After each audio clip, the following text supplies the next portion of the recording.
Vivimos corriendo preocupados, luchando por encajar y por sentir que pertenecemos a algún lugar. Sin darnos cuenta, muchas veces pensamos y actuamos como si este mundo fuera nuestro destino final.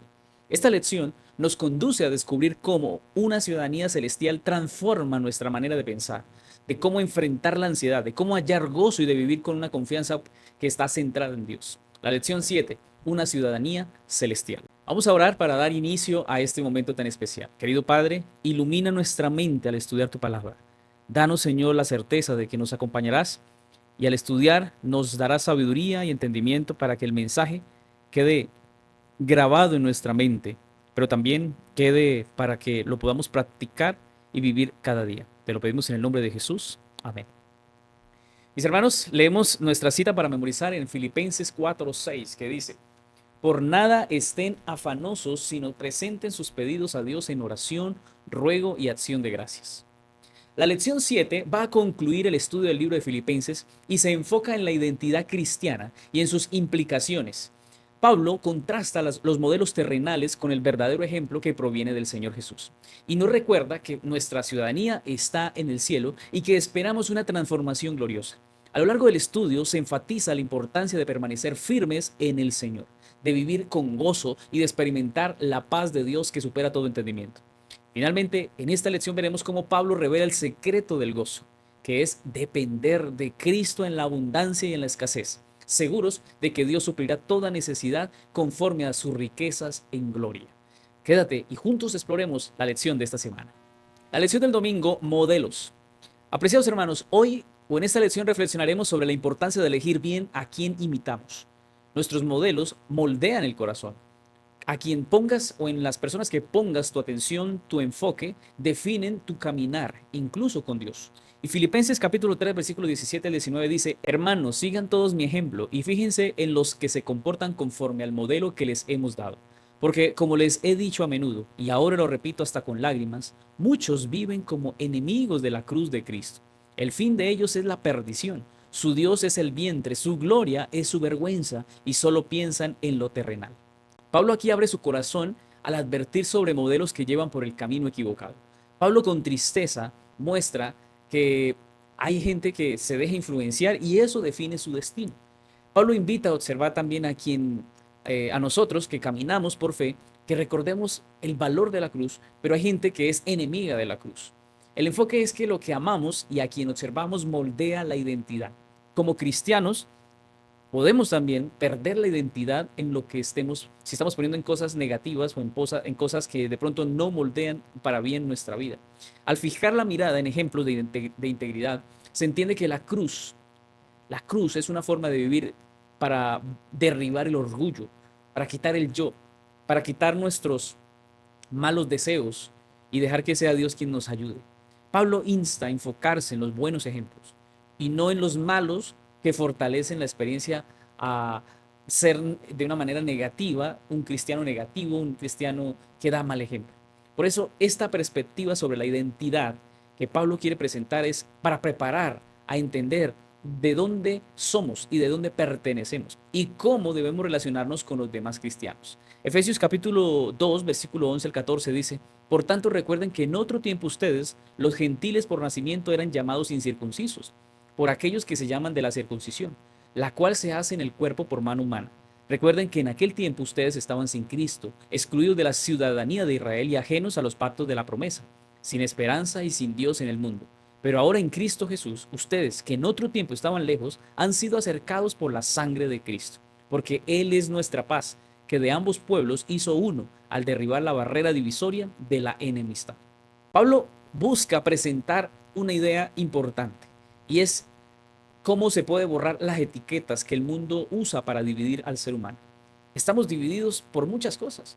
El mundo se ha encargado, Satanás se ha encargado de que nos dividamos, que pensemos que tenemos fronteras en los países, que hay unos que son de la izquierda, otros son de la derecha, otros que son conservadores, otros liberales. Y vamos a ver siempre una guerra dividida donde se busca ganar. Pero antes estábamos desconectados como extranjeros en un lugar donde no se entendían las promesas.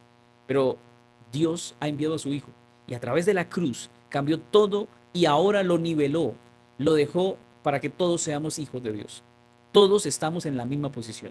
porque todos somos pecadores necesitados de un Salvador para que Él nos rescate de las debilidades. Por eso Cristo da un modelo a seguir y rompe los muros de enemistad que separan a las personas y ofrece para todos nosotros una paz que no depende de la posición social, que no depende del dinero, que no depende de color de piel.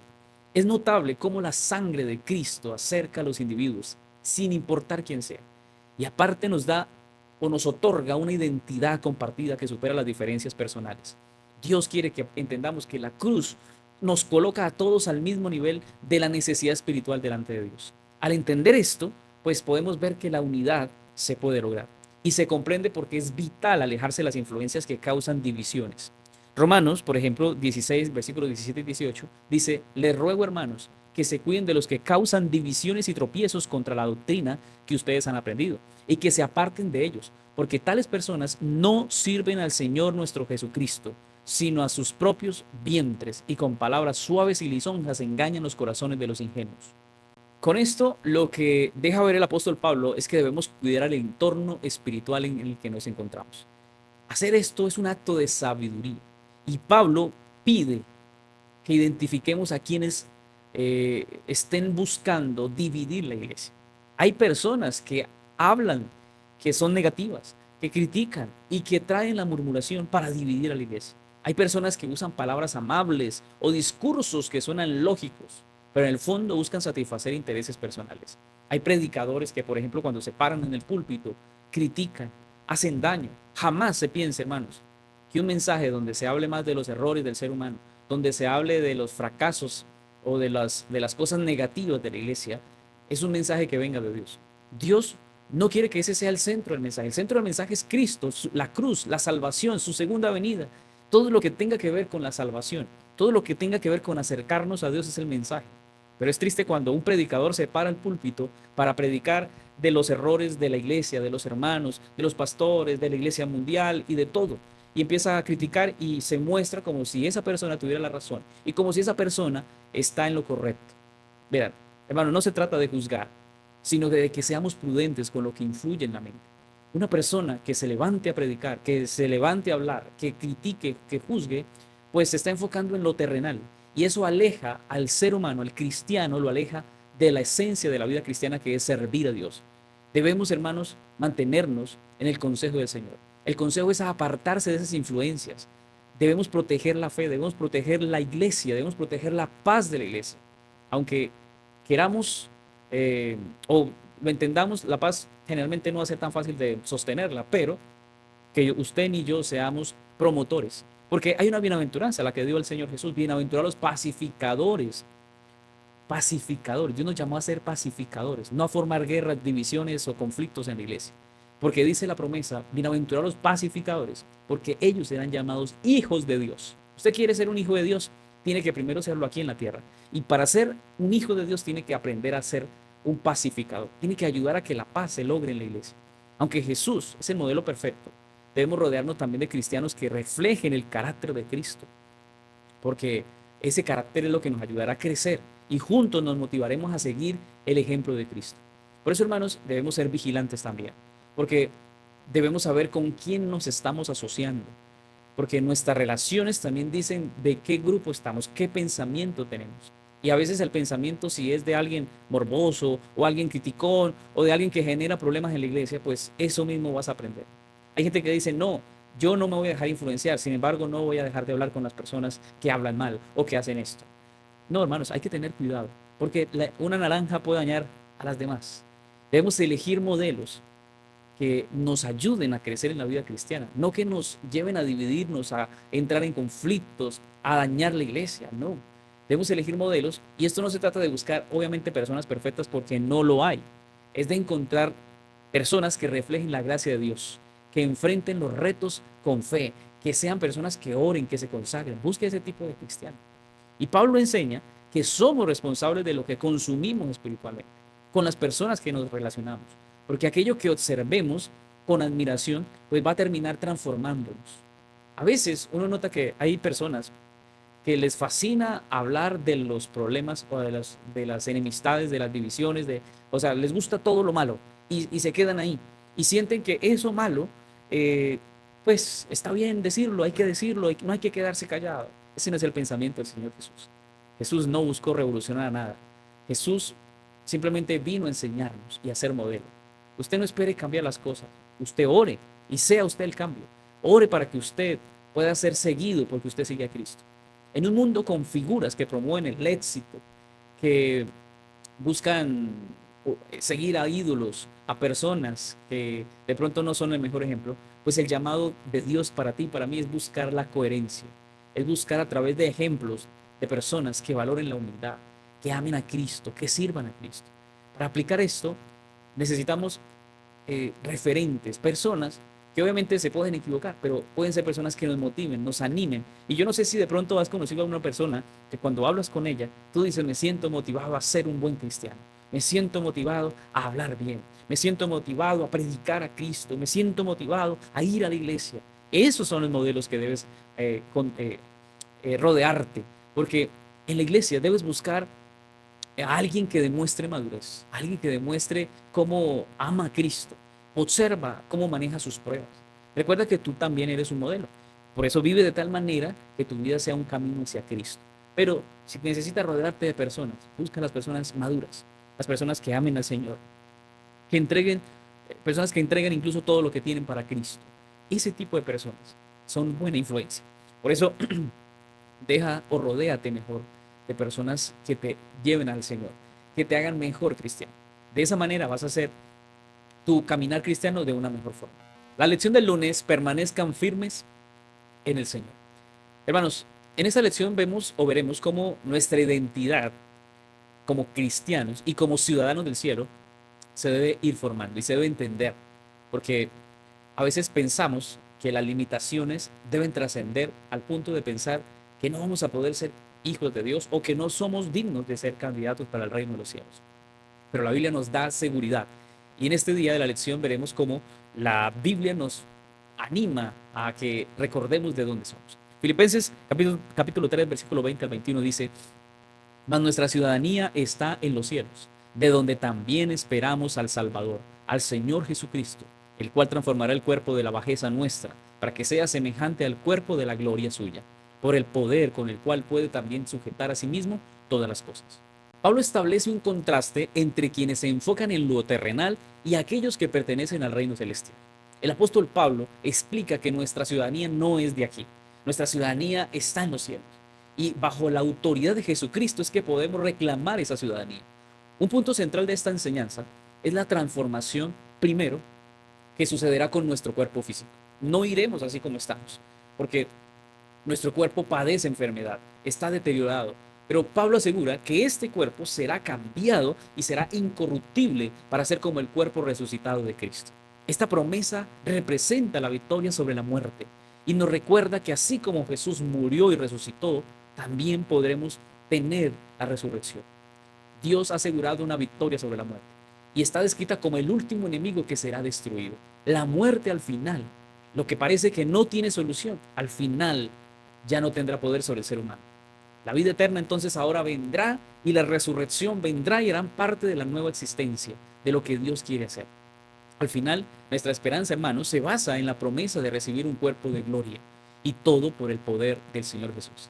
¿Sabes? Esto llena de esperanza porque en la resurrección encontramos la confianza que podemos tener a través de los siglos. Porque Cristo nos ha dicho desde mucho tiempo atrás que podemos tener vida a pesar de la muerte. Por ejemplo, mira lo que dice Job, capítulo 19, versículo 25 al 27. Yo sé que mi Redentor vive y al fin se levantará sobre el polvo. Y después de deshecha esta mi piel, en mi carne he de ver a Dios, al cual veré por mí mismo y mis ojos lo verán y no otro, aunque mi corazón desfallece dentro de mí.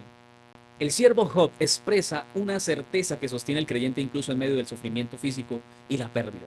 Aunque su cuerpo se estaba deteriorando, Job mantenía la esperanza, la seguridad de que vería a Dios con sus propios ojos. Esta declaración muestra que la fe puede darse o que la vida puede darse después de la muerte, porque es un fundamento antiguo de la relación con Dios. Hermanos, la convicción que tiene aquí este siervo de Dios se centra en la figura de su Redentor, quien tiene la autoridad para levantarse sobre el polvo y restaurar la vida. Es ese mismo Redentor que tú y yo tenemos. Y es una confianza que debemos tener de manera personal, donde el Señor nos invita a que mantengamos la identidad al encontrar en Cristo, en nuestro Creador, en nuestro Dios, al que puede vencer la muerte. Incluso cuando el ánimo flaquea, la promesa de la restauración física permanece como un ancla para nosotros como cristianos, de que podemos saber de que Él va a sostener a su pueblo, a sus hijos, y la muerte no vence. La Biblia ofrece detalles sobre la naturaleza de esa transformación. Cuando vemos, por ejemplo, en el momento que Cristo venga, Pablo mismo dice en 1 Corintios capítulo 15, versículo 42 a 44, así también en la resurrección de los muertos. Se siembra en corrupción, resucitará en incorrupción. Se siembra en deshonra, resucitará en gloria. Se siembra en debilidad, resucitará en poder. Se siembra cuerpo animal, resucitará cuerpo espiritual. Hay cuerpo animal y hay cuerpo espiritual. Aquí Pablo establece o hace una diferencia entre nuestra condición y la que tendremos en la resurrección.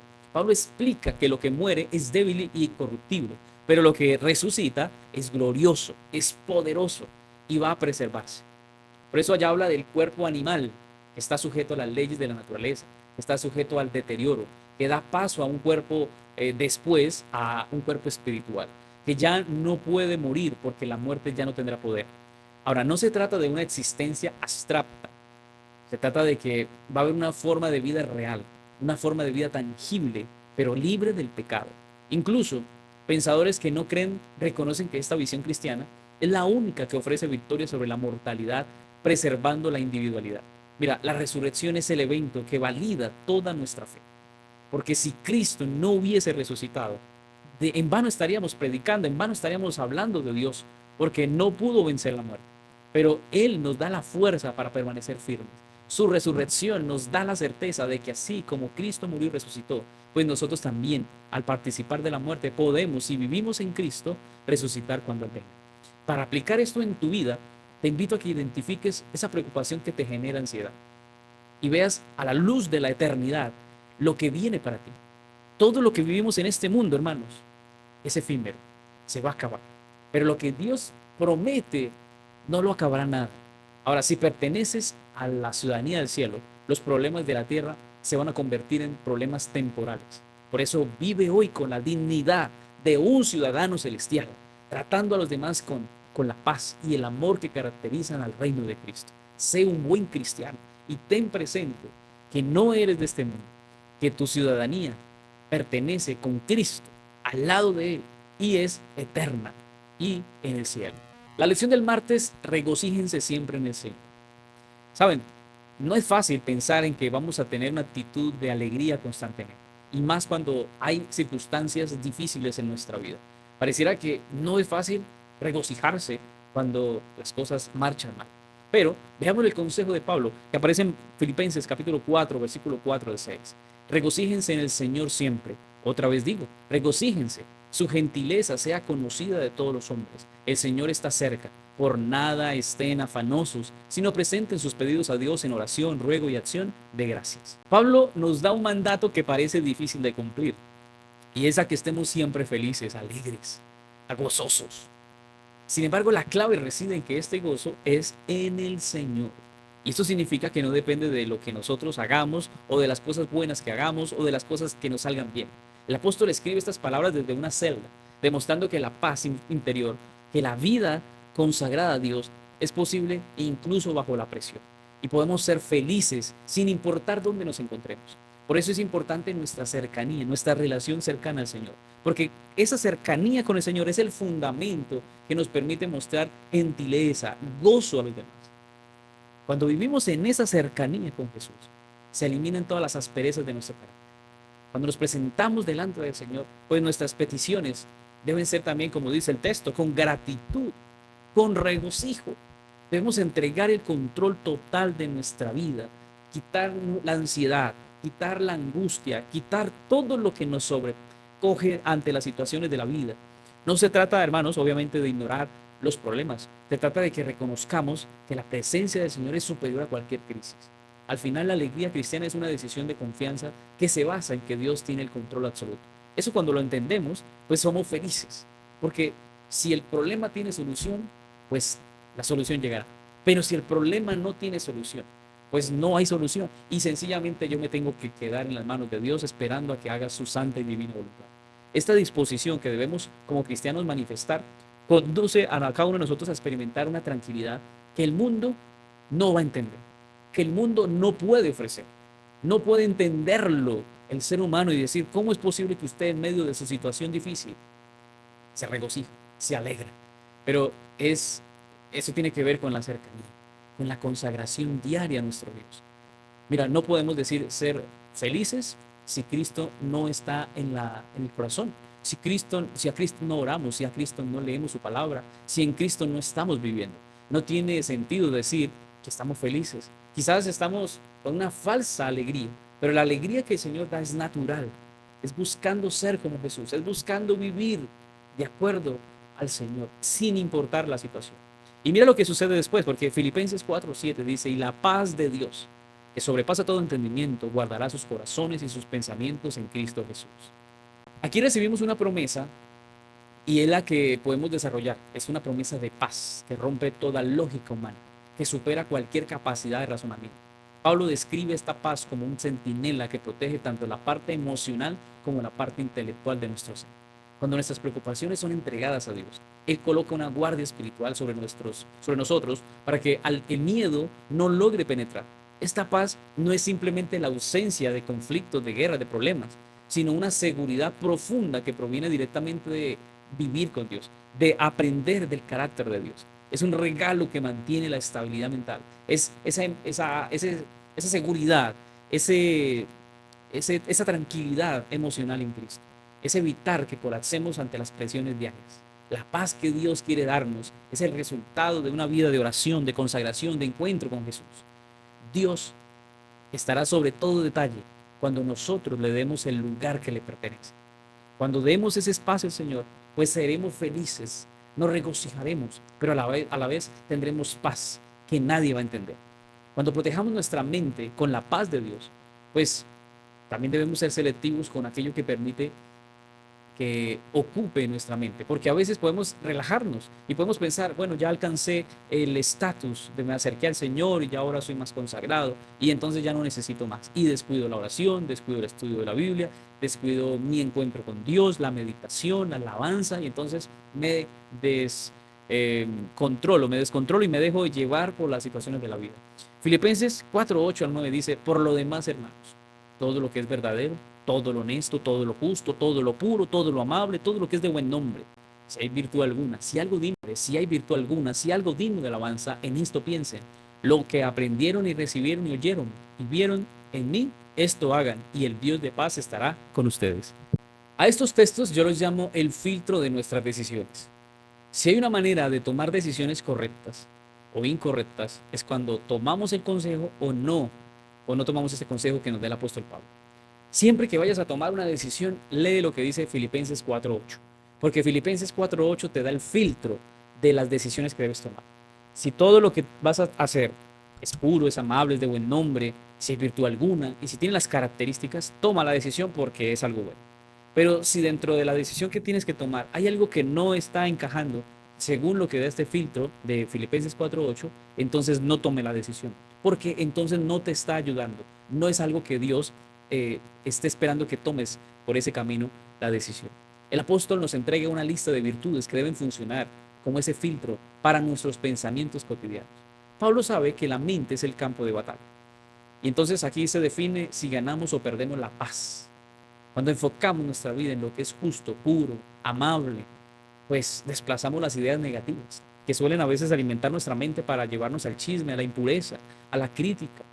Y no basta con desear tener paz, no basta con querer tener paz. Es necesario cultivar una disciplina que busque activamente lo que es digno de alabanza. Debemos buscar y hacer lo que da paz. Y para que tengamos la seguridad de que eso va a dar paz, pues tenemos que seguir el filtro. Además, Pablo nos invita en este texto a poner en práctica lo aprendido mediante el ejemplo de los líderes fieles. Siempre hay personas que te van a enseñar algo. Y eso que te enseñen, sigue el ejemplo. Apréndelo, repítelo. Hay hábitos buenos por los cuales debemos aprender y acostumbrar a repetir y vivirlos. El resultado es que vamos a llenar nuestra mente con virtudes. Y es la manera en que debemos aprender a mantener nuestra vida, aprendiendo cosas buenas y tomando decisiones hacia lo que nos lleve a tener paz en nuestro corazón. Busca siempre la pureza, busca siempre la verdad, busca que en tus conversaciones, tus lecturas, todo vaya conforme a lo que dice Filipenses 4:8.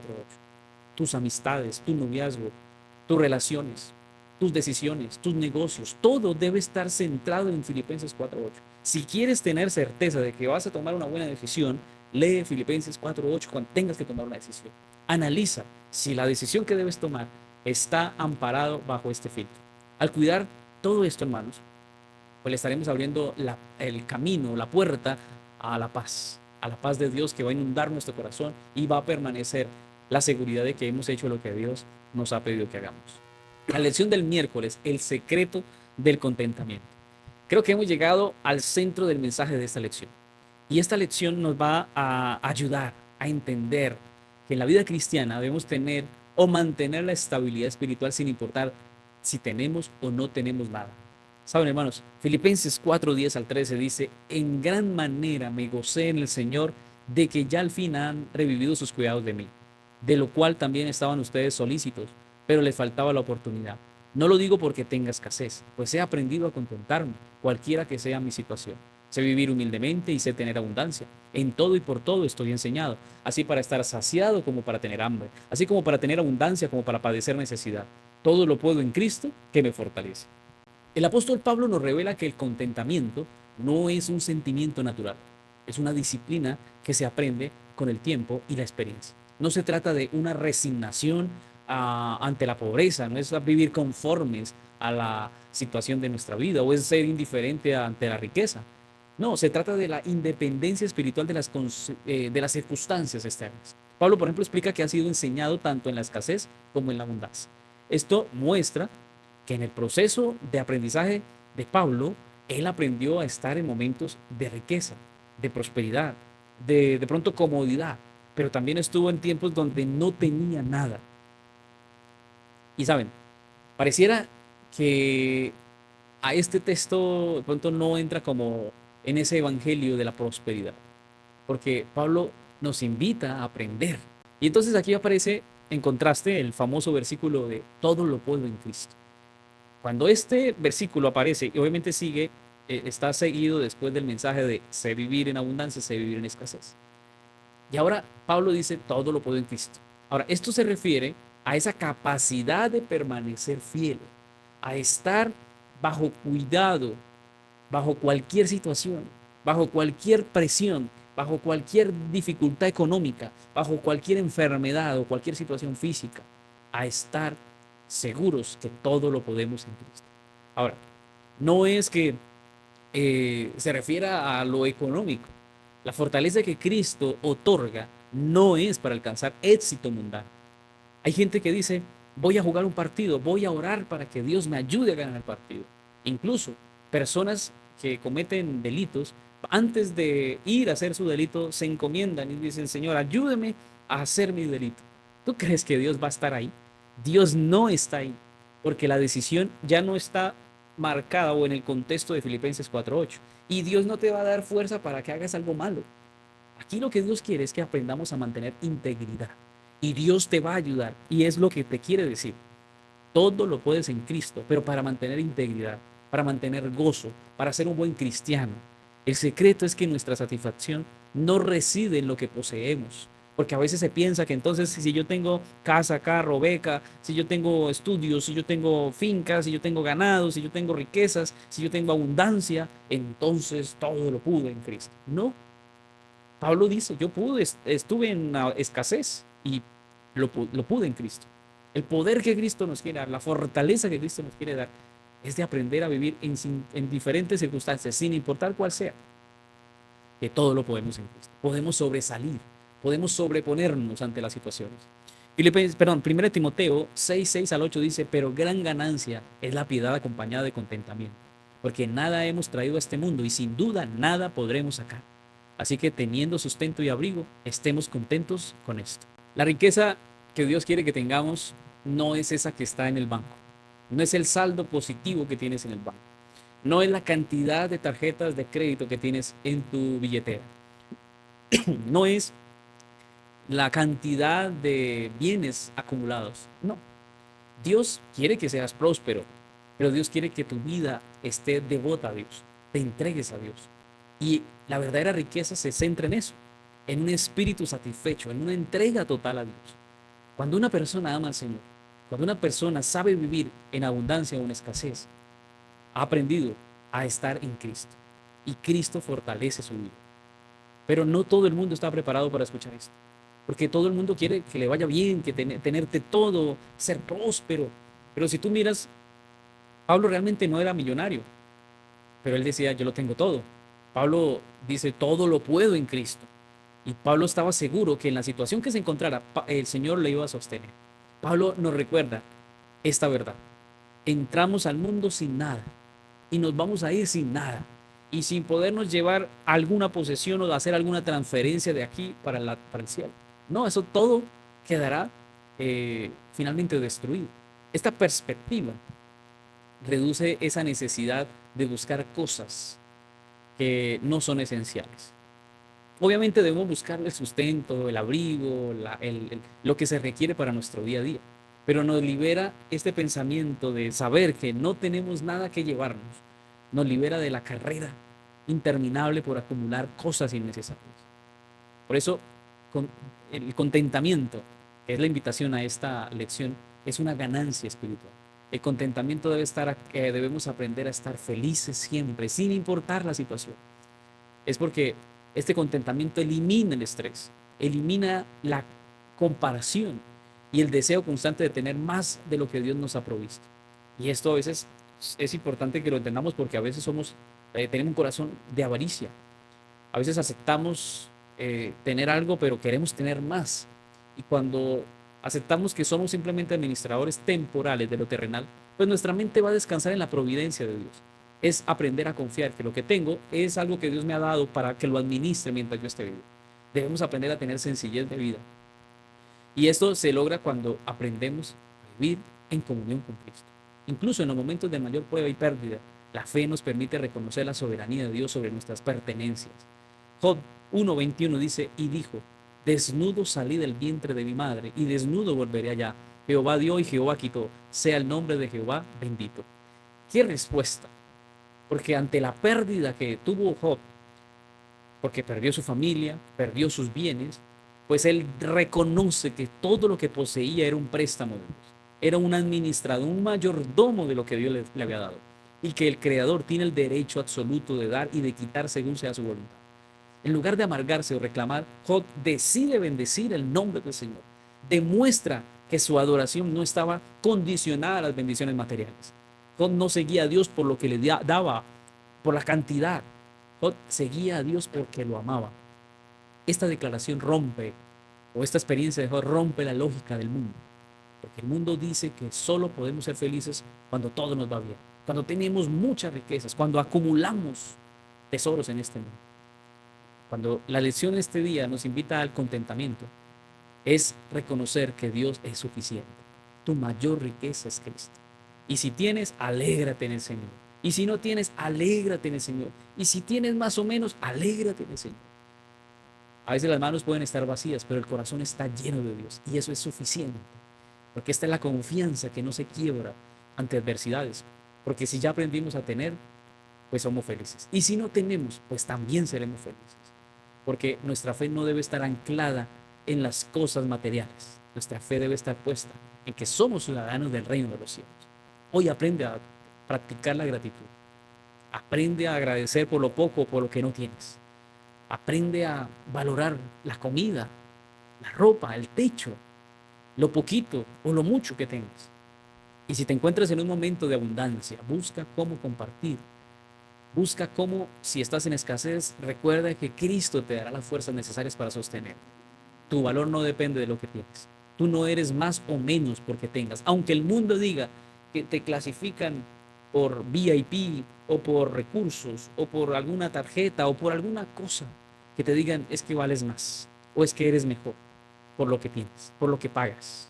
No, no pienses eso, porque el Señor compró tu vida con sangre y eso es suficiente para darte el valor, porque tú no eres aquí en la tierra quizás valorado por los seres humanos. No eres valorado quizás por los bancos, quizás no eres valorado por la comunidad o por el contexto, los clubes o las cosas que este mundo ofrece. Quizás no eres valorado porque no tienes para estar en esos contextos. Pero sin importar dónde te encuentras, cómo te encuentres, tu valor no te lo da lo que tienes. Tu valor te lo da Cristo. Por eso eres amado de Dios. Vive según la promesa de Dios de que eres un hijo de Dios y de que no perteneces a este mundo. El Señor quiere darte una Canaán celestial y allí darte la oportunidad de que veas las riquezas de la gloria de Dios. La lección del jueves, pues ya vimos acerca del contentamiento, pero aquí vamos a ver las claves del contentamiento. Filipenses 4:11 dice, he aprendido a contentarme cualquiera que sea mi situación. Pablo nos abre el corazón para mostrarnos que estar satisfechos no es algo que nace con nosotros. Más bien es un proceso donde se va aprendiendo a trabajar con el tiempo. No se trata de aguantar las ganas de tener cosas o de ignorar cuando nos falta algo porque el dinero no alcanza, sino es de alcanzar una estabilidad que no cambia por factores externos o económicos. El apóstol explica que pasó por momentos donde no tenía absolutamente nada y otros momentos donde le sobraba de todo. Pero en ambos escenarios, Pablo deja algo y es a mantener la calma. Esta enseñanza es vital porque cuando entendemos esto, quita el peso de creer que en nuestra vida la felicidad depende del éxito que el mundo mide. Al final, lo que realmente importa es nuestra identidad que está segura en las manos de Dios, en aquel que tiene el control de nuestra vida entera. Esta confianza nos permite acercarnos al Padre para pedir aquello que realmente necesitamos. Por eso, mira lo que dice Santiago capítulo 4, versículo 2. No tienen lo que desean porque no piden. Mira tan interesante porque muchas veces caminamos con situaciones de la vida, cargados y peticiones que de pronto se pudieran elevar a Dios, pero no las hacemos. No nos atrevemos porque pensamos que no tenemos acceso al Padre o que no somos dignos de orar. La realidad es que tenemos un acceso directo para pedir cosas que sabemos que alegran el corazón de nuestro Padre Celestial. Podemos buscar la salvación de esos amigos que tanto queremos o pedir ese valor necesario para hablar de nuestra fe sin miedos. Pero también es válido pedir fuerzas para perdonar. Cuando nuestras oraciones se alinean con lo que Dios sueña, con lo que Dios quiere, pues para nosotros es algo importante, porque empezamos a experimentar una libertad que no se puede comprar con dinero. Todo esto, hermanos, se resume en confiar en que la provisión de Dios llegará justo a tiempo y cuando la pedimos. Pero la clave de todo esto es entender que el cielo ya hizo una provisión, ya pagó nuestras deudas y que nos va a ayudar en nuestras batallas diarias. Te animo a que hagas una pausa y dejes de mirar lo que te falta en la cuenta del banco o las cosas que te faltan en tu closet. Elige por lo menos en esta ocasión tres cosas básicas que hoy sí tienes. Por ejemplo, la respiración. Estás vivo. Tu respiración, el corazón que se mueve solo sin que tú le des una orden, se está moviendo porque Dios por misericordia te lo está dando. También agradece por el pan en la mesa, por lo poco o lo mucho que recibes en tu mesa. Cómetelo con alegría y con la seguridad de que Dios a futuro te dará algo mejor. Otra cosa que puedes valorar es tu familia. Agradece por ellas. Agradece por estas bendiciones que recibes, por la mesa, por el pan en la mesa, por la respiración, por la vida, por tu familia, por tu trabajo, por lo que estés teniendo. Agradece por lo menos tres cosas hoy. Agradece porque Dios, aunque te está diciendo que no vales porque tengas o no tengas, Dios te está diciendo es que eres un ciudadano del reino eterno, que nunca entrará en quiebra. Un reino que está preparado para nosotros y que pronto iremos a poseer. La lección del viernes para estudiar y meditar. Leeremos lo que dice el libro La maravillosa gracia de Dios. Para el obrero consagrado es una maravillosa fuente de consuelo el saber que aún Cristo durante su vida terrenal buscaba a su Padre diariamente en procura de nuevas provisiones de gracia necesaria. Y de esta comunión con Dios salía para fortalecer y bendecir a otros. Todo obrero que sigue el ejemplo de Cristo será preparado para recibir y usar el poder que Dios ha prometido a su iglesia para la maduración de la mies de la tierra. Bueno, esta semana la lección nos invitó a vivir como ciudadanos del cielo, a que reconozcamos que nuestra identidad no es de este mundo, no pertenece a este mundo. El reino del Señor Jesús es el reino que el Señor ha ido a preparar para ti y es la ciudadanía que tienes como candidato para el eterno. A lo largo de la semana aprendimos la importancia de elegir modelos de conducta que reflejen a Dios, que podamos ver las influencias que nos están afectando o nos están bendiciendo. Nuestra esperanza también se mantiene firme en saber que nuestro cuerpo un día será transformado. Un día la vida eterna vendrá para nosotros. Es una promesa de Cristo. Y por eso debemos estar felices, por eso debemos estar seguros, tranquilos, porque en cualquier situación el contentamiento va a aparecer, porque es el resultado de una relación con Jesús. Hoy confía en el Señor Jesús, porque te da fuerza, suple tus necesidades y te hace un mejor cristiano. El cielo tiene una tesorería con provisiones para los hijos de Dios. Y es una tesorería capaz de quitar cualquier carga o temor que enfrentemos. Y aunque tengamos o no tengamos, tengamos presente que Dios conoce nuestras necesidades y debemos ir a Él con gratitud, poniendo nuestra situación en sus manos y que Él haga su santa y divina voluntad. Al vivir como ciudadanos del cielo, debemos entender que nuestro presente, nuestro futuro está en las manos de Dios.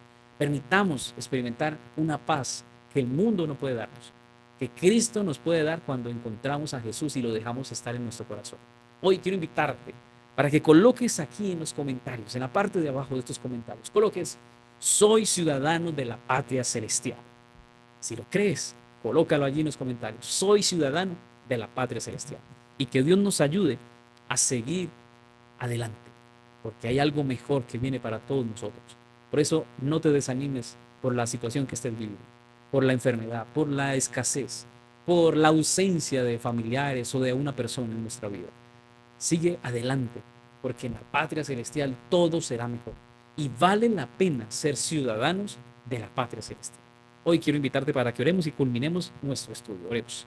Querido Padre, gracias, Señor, porque te damos honra y gloria a ti, Señor, por permitirnos este estudio. Gracias, Señor, porque aprendemos que necesitamos valorar lo que nos das. Ayúdanos a contentarnos con lo poco, con lo mucho, pero siempre a saber que nuestra riqueza es Cristo Jesús. Hoy, Señor, te ponemos en primer lugar en nuestra vida. Ayúdanos a seguir batallando, luchando y a perseverar hasta cuando tú vengas. Y queremos un día reclamar esa ciudadanía celestial para estar contigo por el resto de la eternidad. Te pedimos tus bendiciones, tu compañía y tu sabiduría en el nombre de Jesús. Amén. Hermano querido, Dios les bendiga, les guarde y nos siga ayudando cada día. Y recuerda, como siempre te digo, con Jesús todo es mejor. Nos vemos con la ayuda de Dios en la siguiente lección.